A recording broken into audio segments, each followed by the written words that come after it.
कभी आपने नोटिस किया है किसी को खोने के डर से हम झगड़ा भी नहीं करते, चुप हो जाते हैं।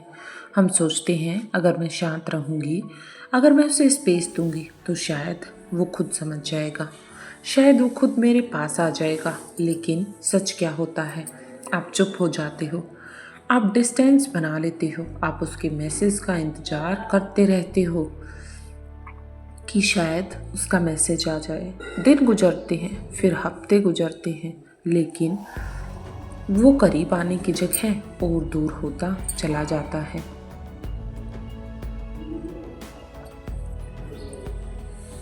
और फिर दिमाग में एक ही सवाल घूमता है, मैंने तो कुछ गलत भी नहीं किया, फिर भी वो मेरे पास क्यों नहीं आया?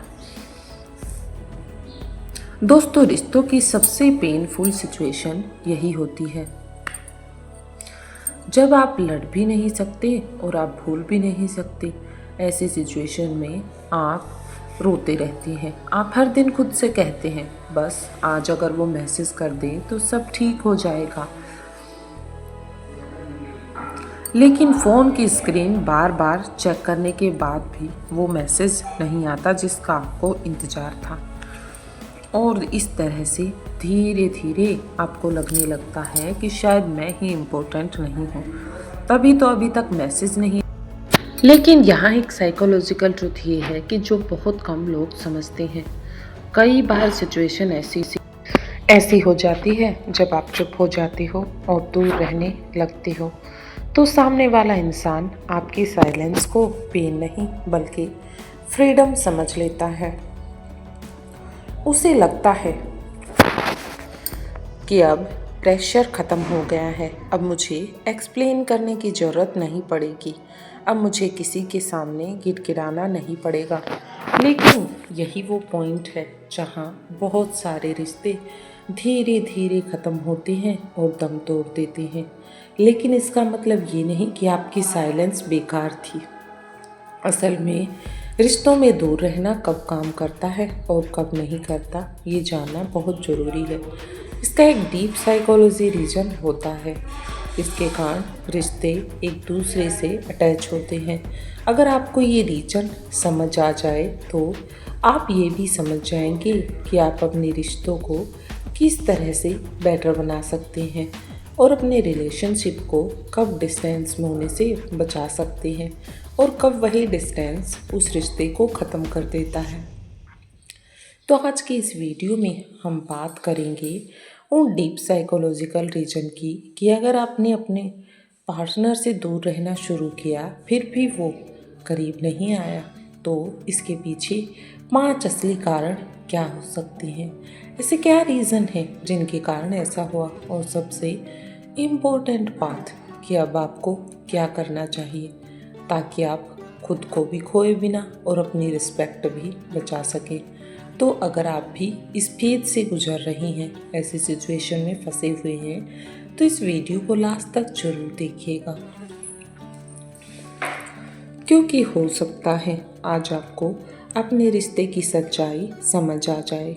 आप दूर रहे फिर भी वो करीब क्यों नहीं आया? शायद वो इमोशनल इन्वेस्टमेंट पहले ही कम कर चुका था।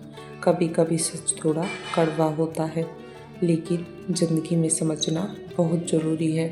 जब किसी इंसान की फीलिंग धीरे धीरे कम होने लगती है तो उसे डिस्टेंस से फ़र्क नहीं पड़ता। आप सोचते हैं अगर मैं दूर रहूँगी तो उसे मेरी कमी महसूस होगी, लेकिन अगर उसके दिल में पहले जैसी फीलिंग ही नहीं बची तो कहाँ से उसे कमी महसूस होगी? तो आपकी दूरी उसे मिस नहीं बल्कि ईजी लगती है। यही वजह है कि कई बार जिस साइलेंस से हम किसी को वापस लाना चाहते हैं, वही साइलेंस उसे और कंफर्टेबल बना देता है, उसे और दूर पहुंचा देता है। उसे लगा शायद आप ही आगे बढ़ गए हैं। कई लोग साइलेंस को पेन नहीं सिग्नल समझ लेते हैं। उन्हें लगता है कि जब आप अचानक चुप हो जाते हैं, मैसेज करना बंद कर देते हैं और कॉल नहीं करते हैं, तो ऐसी सिचुएशन में सामने वाला ये सोच सकता है कि शायद वो अब मुझ पे इंटरेस्टेड नहीं है, शायद वो अब इस बारे में इंटरेस्टेड नहीं रखता और कई लोग ईगो की वजह से पहला कदम लेने से बचते हैं। उन्हें लगता है अगर उसे ज़रूरत होगी तो वो खुद आएगी और नहीं ज़रूरत होगी तो अपने पास रहेगी। और इसी ईगो की वजह से दोनों लोग एक दूसरे को मिस करते हुए भी कभी बात नहीं करते। कई लोग डिस्टेंस को फ्रीडम समझ लेते हैं। हर इंसान रिलेशनशिप को एक जैसा नहीं देखता। कुछ का रिलेशन अलग होता है तो कुछ लोगों का रिलेशन अलग होता है। कुछ लोगों के लिए डिस्टेंस का मतलब होता है अब प्रेशर ख़त्म। उन्हें लगता है अब जवाब देने की जिम्मेदारी नहीं, अब एक्सप्लेन करने की ज़रूरत नहीं, अब इमोशनल एक्सपेक्टेशन नहीं, अब बस रियलिटी फेस करनी है। और धीरे धीरे वो इस फ्रीडम के आदी हो जाते हैं। उन्हें लगता है हम तो इस इमोशन से बचे हुए हैं, इससे बेटर हमें और क्या चाहिए। इसलिए वो वापस आने की कोशिश ही नहीं करते। वो टेस्ट कर रहा है कि आप कितनी देर चुप रहोगे। ये भी एक साइकोलॉजिकल पैटर्न है। कुछ लोग रिलेशनशिप में पावर बैलेंस देखना चाहते हैं। जब आप दूर हो जाते हो तो वो वेट करते हैं, वो इंतज़ार करते हैं, देखते हैं कि कब तक टिकेगी, ये कब तक मेंटेन रहेगी। अगर आप पहले ही मैसेज कर देते हैं तो उन्हें लगता है कि कंट्रोल अभी भी उनके पास है, वो अभी भी उनके कंट्रोल में है और इसी वजह से वो खुद पहला कदम नहीं उठाते। शायद वो भी हर्ट है लेकिन दिखाई नहीं दे रहा। हर इंसान अपना दर्द एक जैसा एक्सप्रेस नहीं करता। कोई दर्द को अलग तरह से एक्सप्रेस करता है तो कोई दर्द को अलग तरह से। कुछ लोग दर्द में रोते हैं तो कुछ लोग बातें करते हैं, लेकिन कुछ लोग ऐसे भी होते हैं जो चुप रहकर दूर चले जाते हैं। हो सकता है वो भी हर्ट हो लेकिन ईगो या फियर की वजह से वो खुद आगे आने से डर रही हो। उसे लगता है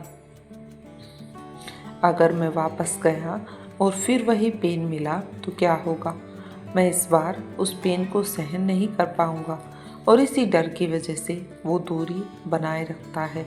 लेकिन अब सबसे बड़ा सवाल ये है कि अगर आप दूर रहे फिर भी वो वापस नहीं आया तो अब आपको क्या करना चाहिए?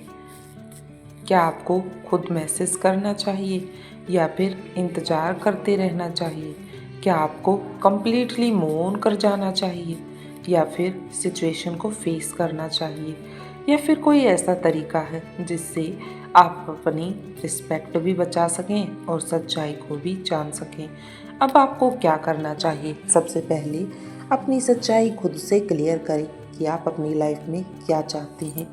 किसी भी एक्शन से पहले सबसे ज़रूरी है कि आप खुद से एक सवाल पूछें, क्या ये रिश्ता अभी भी दो लोगों का है या सिर्फ मैं ही इसे बचाने की कोशिश कर रही हूँ? क्योंकि रिश्ते में एफर्ट कभी भी एक तरफ से नहीं चलते, दोनों तरफ से चलते हैं। अगर हर बार मैसेज आप करते हैं, हर बार समझौता आप करते हैं और हर बार इंतज़ार भी आप ही करते हैं तो सच ये है कि आप रिलेशनशिप में नहीं हैं, इमोशनल स्ट्रगल में हैं। और इसलिए पहले खुद से ईमानदारी से जवाब लें। एक बार क्लियर कम्युनिकेशन जरूर करें। बहुत लोग साइलेंस में ही पूरी कहानी ख़त्म कर देते हैं और फिर लाइफ टाइम पछताते रहते हैं। लेकिन कई बार एक सिंपल और ऑनेस्ट मैसेज बहुत कंफ्यूजन ख़त्म कर देता है। वो हमें इमोशनली स्ट्रॉन्ग बना सकता है। आप उसे ब्लेम किए बिना बस इतना कह सकती हो, मुझे लगा हमारे बीच डिस्टेंस आ गया है। अगर तुम भी ऐसा महसूस करते हो तो हम खुलकर बात कर सकते हैं। इससे दो फायदे होते हैं, या तो चीज़ें क्लियर हो जाती हैं या आपको सच्चाई मिल जाती है।